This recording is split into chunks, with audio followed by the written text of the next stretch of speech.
Good day, here are the headlines from the Philippine News Agency.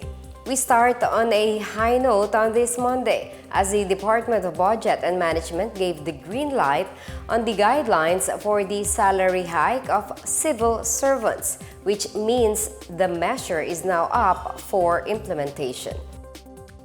In a press conference, Budget Secretary Pna Headlines confirmed that she has signed both the National Budget Circular and Local Budget Circular, which outline the guidelines for President Ferdinand R. Marcos Jr.'s Executive Order Number 64 or the Salary Standardization Law or SSL-6.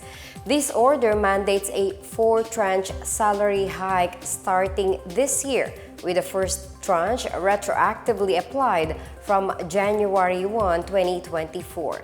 The DBM earlier said the additional cost of implementing the first tranche of salary increase is roughly 36 billion pesos and some 70 billion pesos for the second tranche next year.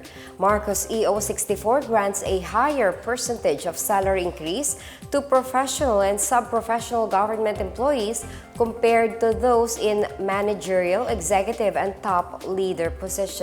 The DBM says the adjustments under the SSL-6 offer a slightly higher rate compared to the previous standardization to increase the marketability of working for the government and engage high-performing personnel.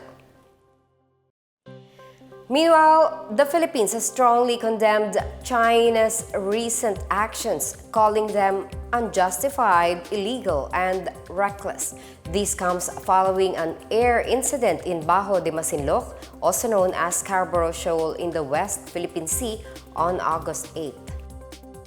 In a statement released Sunday, the palace said President Ferdinand R. Marcos Jr. strongly condemns the incident and expressed support for the armed forces of the Philippines, particularly the Philippine Air Force. The AFP on Saturday reports that a Philippine Air Force aircraft was harassed by China's People's Liberation Army Air Force during a routine maritime patrols over Bajo de Masinloc. This area, located some 120 nautical miles off the coast of Zambales, is within the Philippines' exclusive economic zone. Malacanang says the action of the Chinese military aircraft were not only unjustified and illegal but also reckless, particularly given that the PAF aircraft was operating within Philippine sovereign airspace.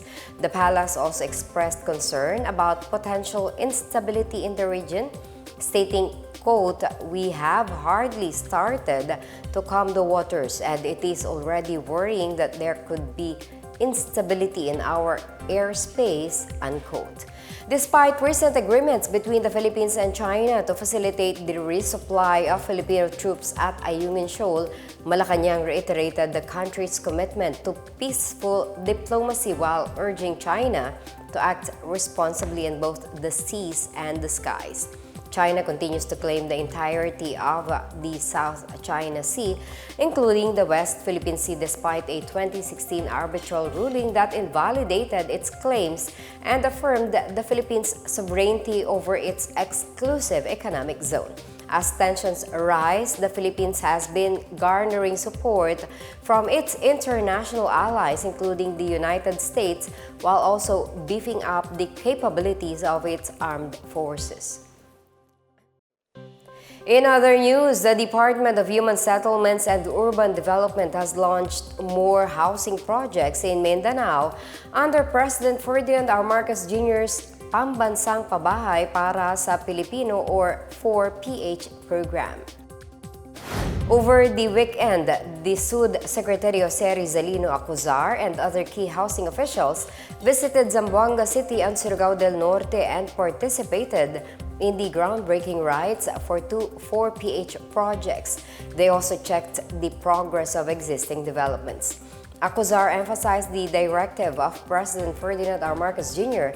to monitor the implementation of 4PH for poor Filipinos and others who dream of having their own houses.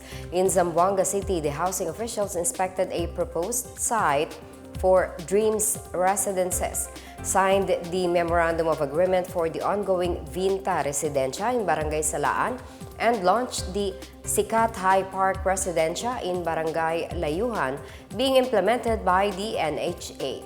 DHSUD says about 25,000 housing units will be constructed in Zamboanga City under 4PH program. One of the suspects in the assassination of broadcaster Percy Lapid shot himself dead while resisting arrest in Batangas Province on Sunday morning. National Capital Region Police Office Chief Major General Jose Melencio Nartates Jr. said police were about to serve the arrest warrant against Jake Mendoza alias Orly in Purok 4, Barangay Lumbang in Lipa City. However, he refused to surrender and took his live-in partner and their child hostage. Mendoza released them after his cousin and a negotiator talked him out of the situation, but afterward, he shot himself.